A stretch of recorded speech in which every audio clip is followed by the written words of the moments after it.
I never meant to find those photos. Isn't that how these stories always start? A casual click, an innocent scroll, and suddenly your entire world implodes. My name is Riley, and until exactly 47 minutes ago, I thought I had it all figured out. Successful tech company, beautiful wife, and a best friend who'd helped me build everything from the ground up. Now, I'm sitting in my home office, staring at my monitor, trying to remember how to breathe. It started with a notification. Edith has shared a new album with you, Dubai TeamCon 23. My wife had just returned from a business conference there last month. I clicked it without thinking, expecting the usual tourist shots of the Burj Khalifa and desert safaris. The first photo stopped my heart. Edith, my wife of 6 years, wrapped in white hotel sheets, kissing Hamza, my business partner, my best friend since college. No, I whispered, clicking through more photos, each one worse than the last. Their private dinner at the Armani Hotel, sunset cocktails at the marina, her wearing the diamond bracelet I thought Hamza had bought for his mother. Then came the video. To us? Edith giggled, clinking champagne glasses with Hamza in their hotel room. And to Riley never finding out we emptied his accounts. Hamza pulled her close. By the time he realizes what hit him, we'll be long gone. The transfers are untraceable. You're sure? She sounded worried. Baby, I've been siphoning money for months. Riley trusts me completely. He still thinks I'm his loyal partner. Hamza laughed. Poor bastard's too busy building his empire to notice we're dismantling it piece by piece. My hands didn't shake. They should have. But they didn't. Instead, I reached for my phone and pulled up my banking app. Everything looked normal on the surface. But I knew better now. I'd been blind, but I wasn't stupid. The door downstairs opened. Riley, I'm home early. Edith's voice floated up the stairs, sweet as honey. How many times had that voice whispered, I love you, while she plotted my destruction? Up here, I called back, amazed at how steady I sounded. Just finishing some work. Quick footsteps on the stairs. I closed the album and opened a spreadsheet just as she appeared in the doorway. She looked beautiful, wearing the blue dress I'd bought her last Christmas. You're working too hard, she said, coming over to massage my shoulders. Her touch made my skin crawl. Why don't you come downstairs? I'll make us dinner. I turned and smiled at her. Sounds perfect. Give me 5 minutes? She kissed my cheek and left. I waited until her footsteps faded, then pulled out my phone again. 3 months ago, I'd noticed something off about our accounts. Nothing concrete, just a feeling. So I'd made some arrangements, just in case. I pulled up a contact labeled insurance and typed, activate everything we discussed 3 months ago. The response came instantly. On it. Don't let them suspect. I stood up, straightened my shirt, and took a deep breath. Downstairs, I could hear Edith humming as she moved around the kitchen. Probably planning her next move, thinking she had me exactly where she wanted me. She had no idea what was coming. I touched my wedding ring, remembering our vows. Till death do us part, she'd said, tears in her eyes. Well, something was about to die all right. Just not what she expected. Time to go downstairs and have dinner with my wife. Time to smile and laugh and play the fool they thought I was. Time to start burning their world to the ground. 3 months earlier, I'd been working late when our system flagged an unusual transaction. Nothing major, just a wire transfer that didn't quite match our normal patterns. Most people would have ignored it, but something felt off. Terrell, I said into my phone, you got a minute? For you? Always, man. Tyrell had been my go-to IT security guy since our startup days. What's up? Can you take a look at something, quietly? 20 minutes later, we were hunched over his laptop in a 24-hour coffee shop downtown. See these transactions? Terrell pointed to a series of numbers. They're structured to stay just under reporting thresholds. Someone's being careful. How careful? Professional, careful, multiple accounts, offshore routing. Whoever's doing this knows their stuff. He looked at me. You thinking what I'm thinking? I nodded. Only 2 people have that level of access. Hamza and... Your wife, Tyrell finished. Want me to dig deeper? Not yet. First, I need to talk to someone. Elisa's law office was dark when I arrived, but she was waiting. She'd helped build our company's legal framework, and I trusted her completely. You're sure about this? She asked, after I explained my suspicions. No. That's why I'm here. I need options that don't exist until I need them. She leaned back. Start with asset protection. We can create a shadow structure. Everything looks normal, but we can lock it down instantly if needed. Do it. And Elisa, this stays between us. The next few weeks were a masterclass in paranoia. I watched Edith's every move while pretending nothing had changed. She'd kiss me goodbye each morning, then spend hours on business calls with Hamza. Another late meeting? I asked one evening as she got dressed up. You know how it is, honey. The Singapore deal needs attention. She kissed me. Don't wait up. I waited until she left, then called Walter, the PI I'd hired. Follow her. 2 hours later, my phone buzzed with photos. Edith and Hamza at a hotel bar, his hand on her thigh. I felt sick, but at least now I knew. The next morning, I met Tyrell again. Show me everything. He pulled up documents, transfers, account statements. They've been careful, but there's a pattern. Small amounts at first, then bigger. Always routed through shell companies. How much? Nearly 7 million so far. And Riley? He hesitated. Hamza just booked a one-way ticket to the Cayman Islands. Leaves next week. I stood up, my coffee untouched. Time to call Elisa. Already done, she said when I reached her office. Everything's ready. 1 word from you, and we freeze every account, every asset. Not yet. First, I need proof they can't explain away. That night, I watched Edith sleep beside me, wondering how many nights she'd done the same while plotting my destruction. Her phone buzzed on the nightstand. Another message from Hamza, probably. I picked up my own phone and texted Walter. Need everything. Bank records, photos, videos. Whatever you can get that will hold up in court. His response came quickly. On it. But Riley? There's something else you should know.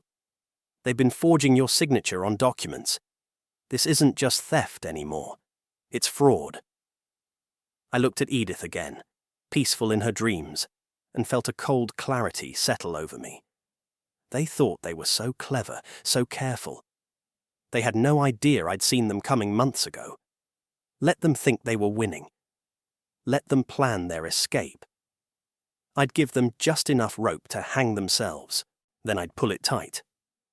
Happy early anniversary, sweetheart, I said, sliding the blue Tiffany box across the breakfast table. Edith's eyes lit up. Whether from genuine excitement or expert acting, I couldn't tell anymore. Riley, you shouldn't have. She opened the box, revealing the diamond pendant she'd been hinting about for months. It's beautiful. Only the best for you. I kissed her cheek, tasting bile. I'm thinking maybe Paris for our anniversary trip. Her smile flickered for just a second. Paris sounds wonderful, but with the Singapore deal? Of course. Work comes first. I checked my watch. Speaking of which, I'm meeting your sister for coffee. Meredith was already waiting at our usual spot. Unlike her sister, she had a straightforward honesty I'd always appreciated. You look like shit, she said as I sat down. Thanks. Always count on you for the truth. She studied my face. Something's wrong. Really wrong. I slid my phone across the table, Dubai photos displayed. Her hand flew to her mouth. That bitch, she whispered. I knew something was off when she started talking about Hamza all the time, but this... She looked up. What are you going to do? I need your help. They don't know you know. I'm in, whatever you need. Back at the office, Tyrell was waiting with news. Remember that tracking software we planted on Hamza's laptop? Found something interesting. He pulled up a screen of numbers. Account in the Caymans. Guess whose signatures authorized the transfers? I leaned in. There it was, my signature on dozens of documents. Perfect forgeries. Edith's handwriting, I said. She used to sign greeting cards for me when I was too busy.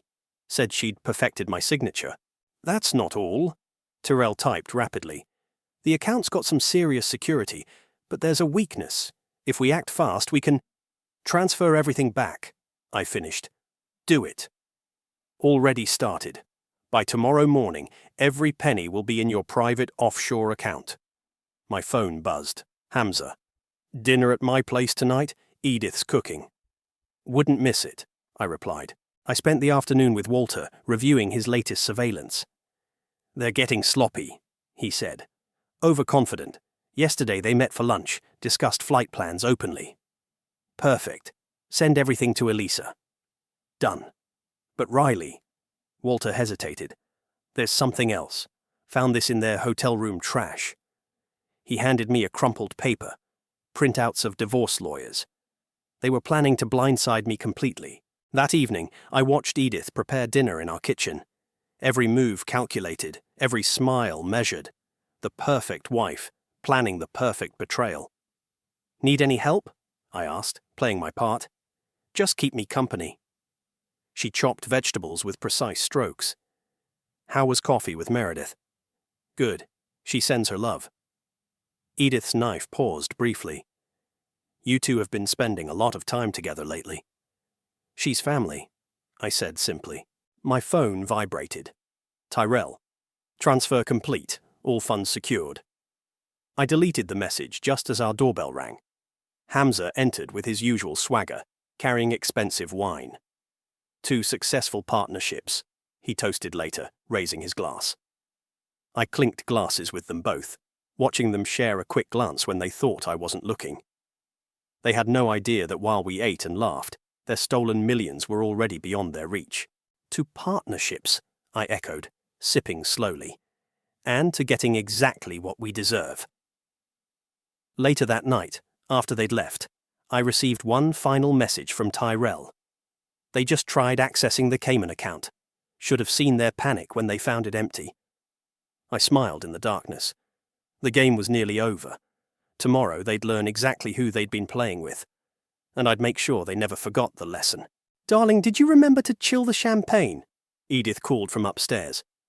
She was getting ready for our dinner party, the last one she'd ever host in this house, though she didn't know it yet. All taken care of, I replied, adjusting the table settings. 8 places. Us, Hamza, Meredith, and a few carefully chosen board members. Witnesses to what would come next. The doorbell rang at 7 sharp. Hamza arrived first, all smiles and backslaps. Brother, something smells amazing. I watched him hug Edith hello, noting how his hand lingered on her waist. They'd gotten bolder, thinking I was blind. Meredith arrived next, playing her part perfectly. Sis, that dress is gorgeous. Is it new? Hamza helped me pick it out, Edith said, then caught herself. I mean, he recommended the boutique. The other guests filtered in, and soon dinner was in full swing. I'd positioned myself where I could watch them both. Every shared glance, every subtle touch, they thought they were being careful. Riley, called Marcus from the board, heard rumors about expansion plans. Care to share? Before I could answer, Hamza jumped in. Actually, I've been working on something exciting. Riley and I were just discussing... Were we? I cut in softly. The table went quiet. Funny. I don't recall that discussion. Hamza's smile faltered for a second. Right. Must have been thinking of another meeting. Just then, Edith's phone buzzed. She glanced at it, and all colour drained from her face.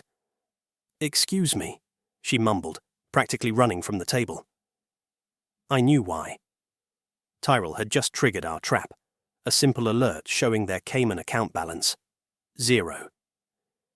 Is she okay? Meredith asked, right on cue.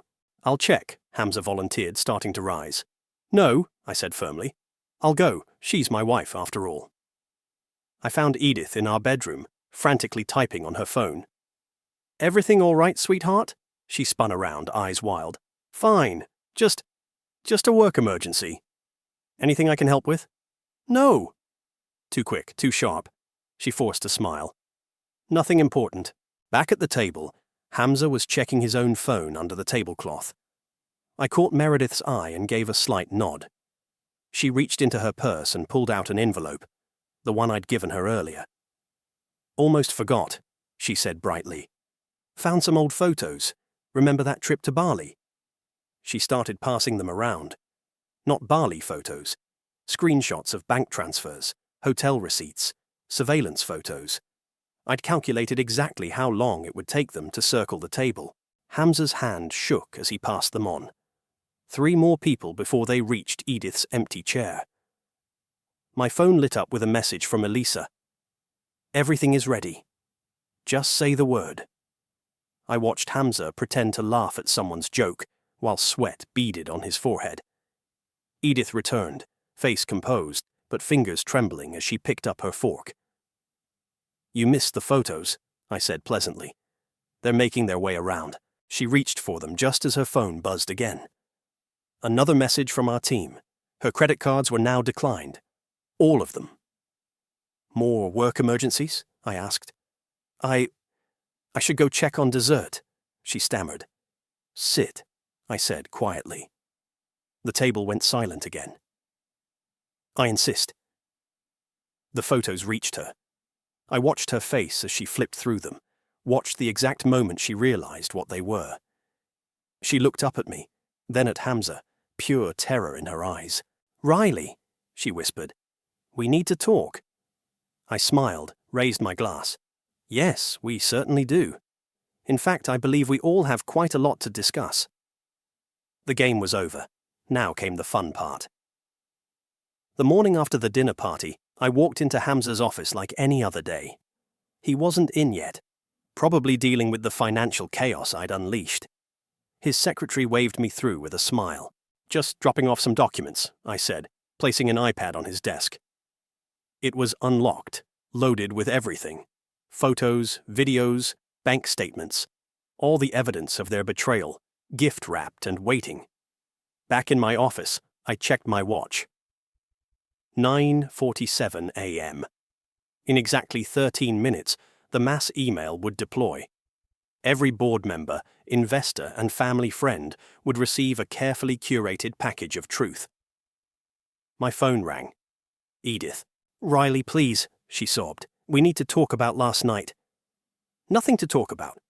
It's not what you think. Hamza. He manipulated me. Funny, I cut in. The video from Dubai tells a different story. You seemed pretty clear about emptying my accounts. Silence. Then, how long have you known? Long enough to watch you dig your own grave. Riley, check your email in 10 minutes. I hung up. Tyrell's message popped up. All systems go. Want to watch the fireworks? I pulled up our security feeds. 9:58 a.m. In Hamza's office, he was just discovering the iPad. I watched him scroll through it, face growing paler by the second. 10:00 a.m. The emails deployed. First came the gasps from the outer offices. Then phones started ringing. Within minutes, the whole floor was buzzing with whispered conversations and shocked faces. Edith burst into my office at 10:07. Her mascara was streaked with tears. What have you done? Me? I smiled. I just shared some interesting vacation photos. They'll destroy us. The board, my family. Everyone knows. That was the point. She collapsed into a chair. The accounts. That was you? Every penny back where it belongs, plus interest. I can explain everything, she started. Save it for the authorities. I turned my screen to show her the legal documents. Wire fraud, identity theft, embezzlement. Quite a list. Her phone was exploding with notifications. Parents, friends, all demanding explanations. Please, she whispered. We can fix this. Like you fixed my signature on those transfer documents. A commotion outside. Hamza storming through the office, face red with rage. He slammed my door open. "You sneaky bastard," he shouted. "Careful," I said calmly. "Security cameras are watching. Wouldn't want to add assault charges." "You think you're so clever? I built this company too. Into your private piggy bank?" "Yeah, the board's really impressed with that strategy." His phone rang. Probably his lawyer. Mine buzzed too. Walter reporting that Hamza's escape plan was in motion. One-way ticket, cash withdrawals, go bag in his car. "Better answer that," I suggested. "Might be important." Hamza stormed out. Edith stayed, tears flowing freely now. "What do you want?" she asked quietly. "Want? I already have what I want. Your reputations, your futures, your precious escape plan, all gone." I stood up. "But don't worry, you'll still have each other, in separate prison blocks probably." "You're heartless," she whispered. "No," I corrected her. "I'm thorough. There's a difference." My phone lit up with a message from Elisa. "Police are en route. Get ready." I looked at Edith one last time, this stranger wearing my wife's face. "You should call your lawyer, now," she stumbled out, broken. Through my window, I watched Hamza sprinting to his car, phone pressed to his ear. Run, I thought. It won't help. The trap was sprung, the game was over, and I'd won every round. Now it was time for the finale. The office descended into chaos within hours. Board members rushed in for an emergency meeting. Phones rang non-stop, and reporters started gathering in the lobby.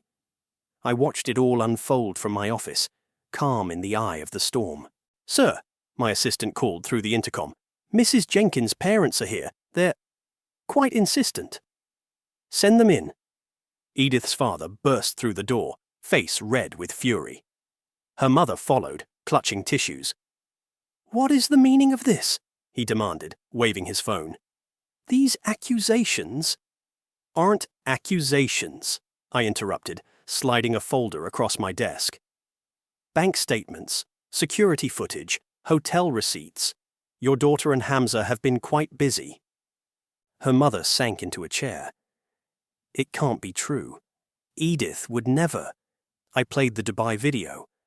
They watched in horrified silence as their daughter laughed about stealing my money. "There's more," I said quietly. "Much more." My phone buzzed. Turrell. "Hamza's trying to access emergency funds. Should I let him?"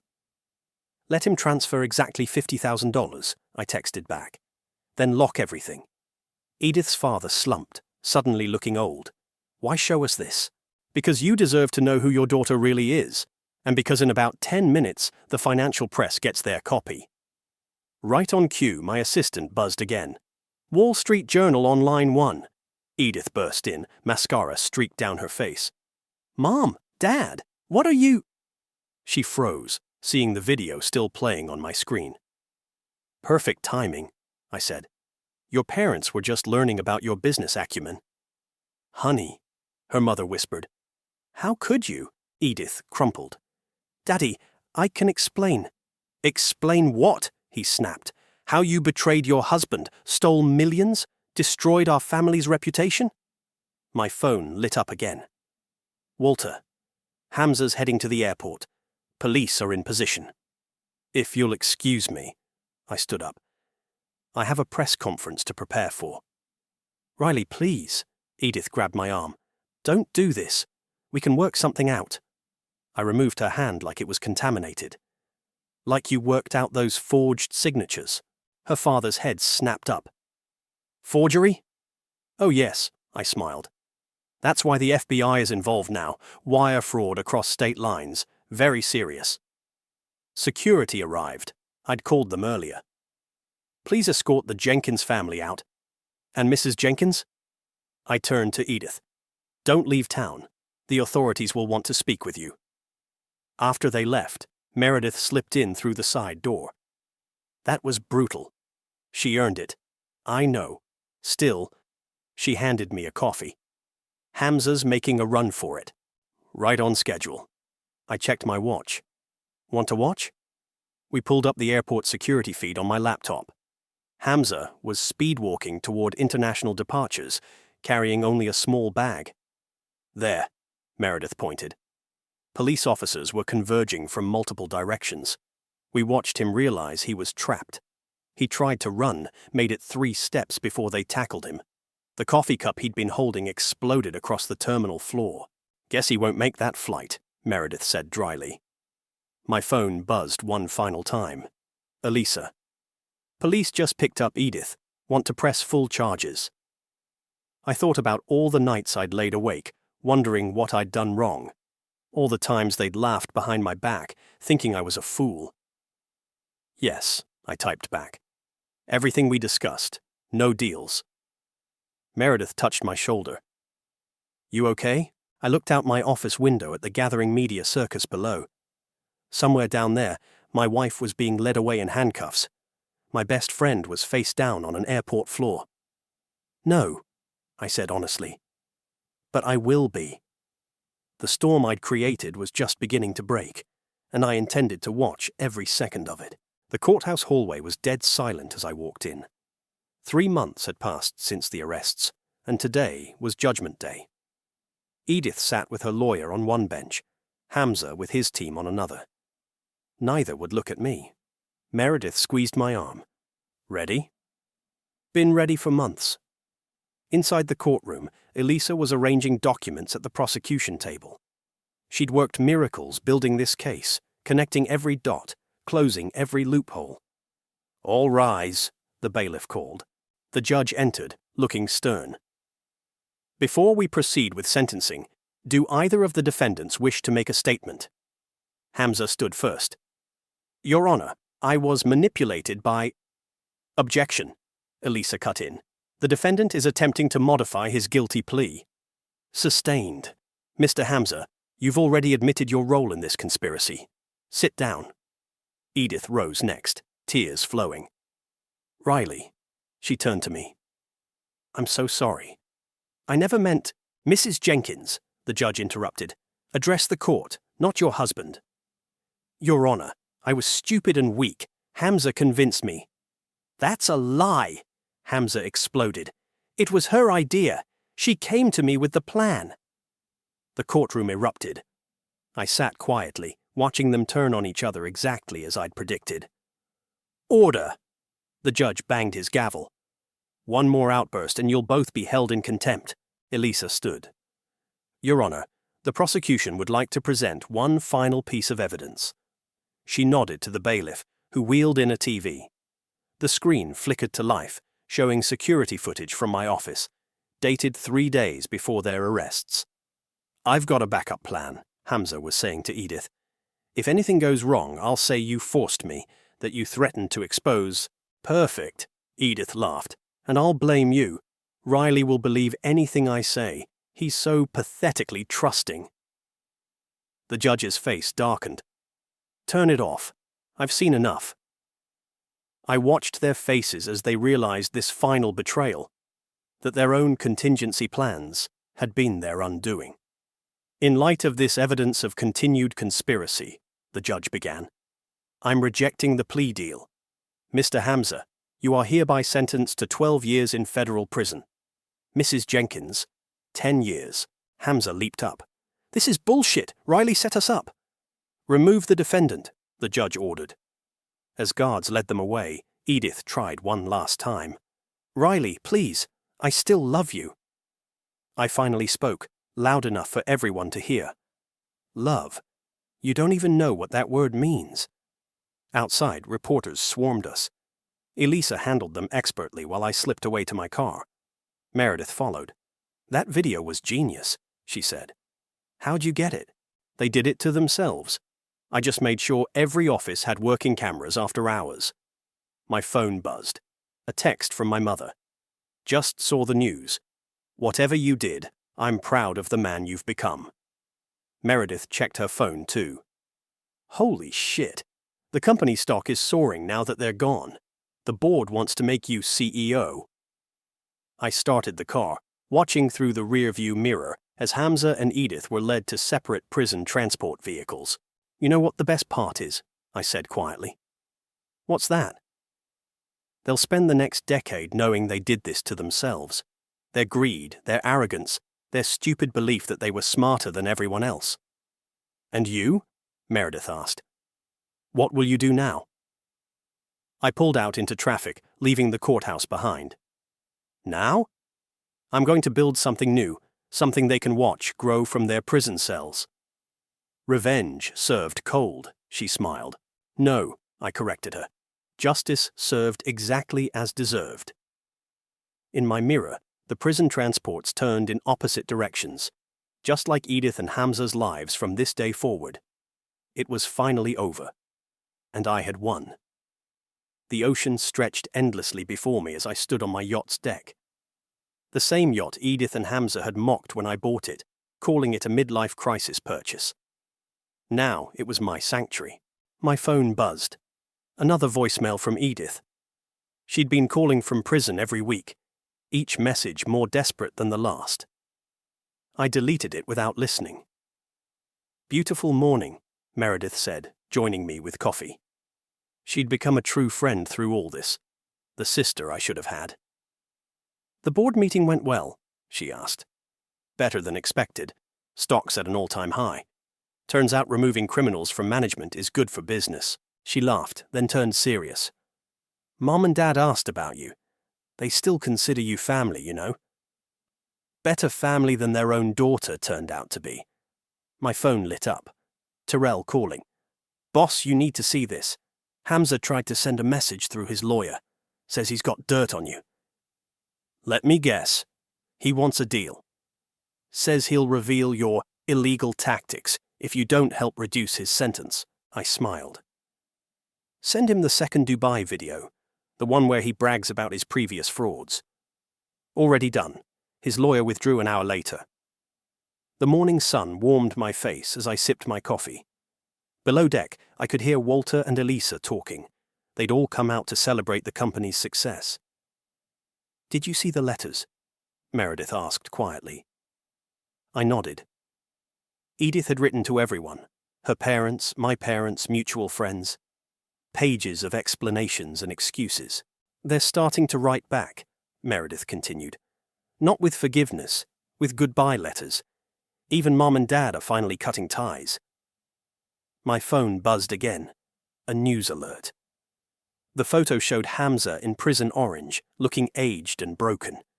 The headline read, Disgraced Executive's Appeal Denied. You know what's funny? I said, watching seabirds circle overhead. They thought I was the weak one, the trusting fool they could manipulate. Their biggest mistake. No, I corrected her.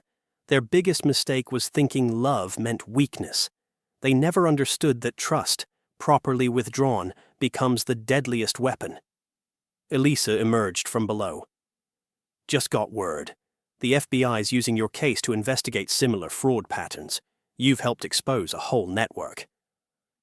Good, I said simply. Walter joined us, grinning. Remember that offshore account they tried to hide? The money's been officially awarded to your anti-fraud foundation. I smiled at the irony. Their stolen millions would now help prevent others from suffering the same fate. The yacht's engines hummed to life. Time to head back to shore. Back to the empire I'd not only protected, but made stronger. Last message from the prison, Meredith said, checking her phone. Edith's been moved to maximum security. Apparently she tried to bribe a guard. Some people never learn, Elisa commented. I stood at the helm, guiding us toward the horizon. The others chatted behind me, my chosen family now. Loyal, honest, true. You did it, Meredith said softly. You beat them at their own game. No, I replied, watching the coastline emerge. I beat them by playing a better game. They chose greed and betrayal. I chose justice. The morning sun turned the waves to gold, like nature itself was celebrating with us. Somewhere in separate prison cells, Edith and Hamza were living their own private hells. But me? I was sailing toward tomorrow, stronger than ever. And finally, completely free.